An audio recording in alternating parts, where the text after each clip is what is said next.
বাঙালিখানায় সবাইকে স্বাগত জানাই। আপনারা তো অনেকভাবে খাসির মাংস রান্না করে খেয়েছেন, একবার আমার মতন করে সহজ পদ্ধতিতে আপনিও শিখে নিতে পারবেন ছোট ছোট টিপস সহ। তবে আজকে আমি পুরোনো দিনের পদ্ধতিতে খাসির মাংস রান্না করব। তেল মশলার পরিমাণ খুবই কম, সম্পূর্ণ ঘরোয়া উপকরণ দিয়ে আপনারা খুব সহজে রান্নাটা করে নিতে পারবেন। টিপসগুলো ফলো করলে মাংসর রঙটা কিন্তু এমনই হবে, আর খেতে কিন্তু খুবই সুস্বাদু। আপনি একবার করলে বারবার করবেন।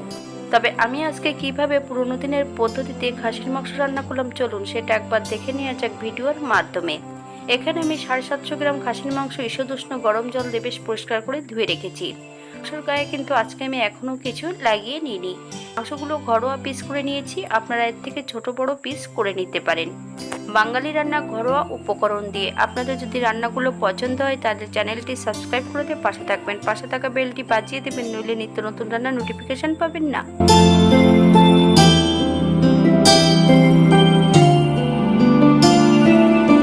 এই পর্যায়ে অন্য একটা পাত্রে 4টে মিডিয়াম সাইজের পেঁয়াজ সরু সরু করে কেটে নিয়েছি। সম্পূর্ণ পেঁয়াজটা অ্যাড করে দেব। এই পর্যায়ে অ্যাড করব 2 চামচ নুন। আপনারা স্বাদ অনুসারে নুনটা অ্যাড করবেন। নুন দিয়ে পেঁয়াজটাকে বেশ ভালো করে চটকিয়ে নিতে হবে। যতক্ষণ পেঁয়াজ থেকে জল না ছাড়ছে ততক্ষণ বেশ পেঁয়াজটা ভালো করে হাত দিয়ে চটকিয়ে নিতে হবে। আপনারা হাতে হ্যান্ড গ্লাভসও ব্যবহার করতে পারেন।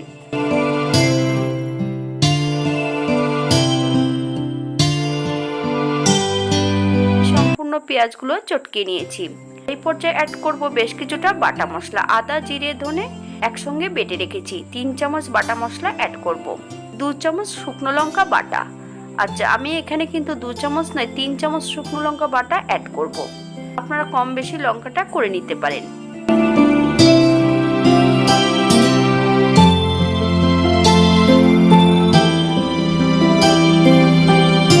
এ পর্যায়ে অ্যাড করব 1 চামচ হলুদ গুঁড়ো। দুটো মিডিয়াম সাইজের রসুন 80% বেটে নিয়েছি, রসুনটা অ্যাড করব। আজকে বাড়িতে চুই ঝাল নেই, তাই এই পর্যায়ে অ্যাড করব 1 চামচ গোলমরিচের গুঁড়ো। যদি আপনাদের কাছে চুই ঝাল থাকে তাহলে আপনারা চুই ঝাল অ্যাড করতে পারেন।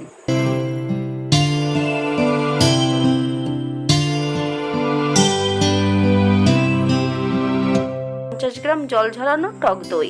1 কাপের 4 ভাগের 1 ভাগ আমি এখানে সর্ষের তেল অ্যাড করেছি। মশলাটা বেশ ভালো করে মিশিয়ে নিতে হবে। আপনারা তেলের পরিমাণটা কম বেশি করে নিতে পারেন।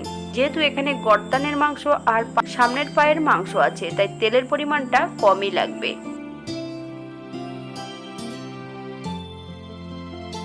মশলাটা এমনভাবে মিশিয়ে নিলেই হবে। মাংস থেকে সম্পূর্ণ জল ঝরিয়ে মশলার মধ্যে অ্যাড করতে হবে। 5 থেকে 7 মিনিটের মতন মশলার মধ্যে বেশ ভালো করে মাখিয়ে নিতে হবে। আমি মাংসগুলো কিন্তু আজকে কোনো রেস্টে রাখবো না। কাঁচা পেঁয়াজের সঙ্গে যদি মাংস রাখা হয় তাহলে কিন্তু মাংসটা টক হয়ে যেতে পারে, তাই ম্যারিনেট করার সঙ্গে সঙ্গে কিন্তু মাংসটা রান্না করতে হবে।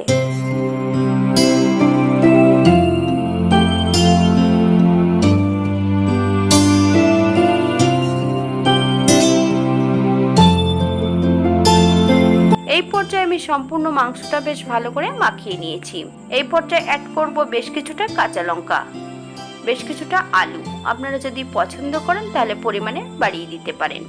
আজকে রান্নাটি করব লোহার কড়াইতে, তবে এই রান্নাটা লোহার কড়াইতে করলে বেশি সুস্বাদু হবে খেতে। আমি কড়াইতে 3 থেকে 4 চামচের মতন সর্ষের তেল অ্যাড করেছি। তেল গরম হওয়া পর্যন্ত অপেক্ষা করতে হবে। ফোড়নে রেখেছি দারচিনি, এলাচ, লং। ফোড়ন থেকে সুগন্ধ পেলে গ্যাসের ফ্লেমটা একদম লো করে দিতে হবে। ম্যারিনেট করা সম্পূর্ণ মাংস অ্যাড করে দিতে হবে। লো ফ্লেমে 7 থেকে 8 মিনিটের জন্য রান্না করে নিতে হবে। মিডিয়াম আঁচে আরও 20 থেকে 25 মিনিটের মতন রান্না করে নেব। আমি কিন্তু সম্পূর্ণ মাংসটা রান্না করব কড়াইতে, তাই আমি এখানে জলের পরিমাণটা রেখেছি 3 থেকে 4 কাপের মতন। ঈষদুষ্ণ গরম জল অ্যাড করেছিলাম। ওই পার্টটা আপনাদের দেখাতে পারিনি, ওটা আমার মোবাইলে ডাউনলোড হয়নি। 40 মিনিট পর মাংসগুলো সেদ্ধ হয়েছে কিনা একবার চেক করে নিতে হবে। আপনারা একই সঙ্গে নুনটাও একবার দেখে নেবেন। আমি এই পর্যায়ে সামান্য একটু চিনি দেব যাতে টেস্টটা বাড়ানোর জন্য। 2 চামচ গরম মশলা বাটা বেশ ভালো করে মিশিয়ে দিতে হবে, যাতে গরম মশলার কাঁচা গন্ধটা না থাকে। গ্যাসের ফ্লেমটা অফ করে দিয়ে 5 মিনিটের জন্য স্ট্যান্ডিং টাইম দিতে হবে, তারপর সার্ভ করব। আপনারা যদি কাজু চালমগজ বাটা পছন্দ করেন তাহলে অ্যাড করতে পারেন। এটা দেখতে যেমন ভারী সুন্দর হয়েছে, এটা গরম ভাতে, রুটি, পরোটা সবকিছুর সঙ্গে অসম্ভব ভালো লাগবে। আপনারা বাড়িতে একবার একই পদ্ধতিতে বানিয়ে নেবেন।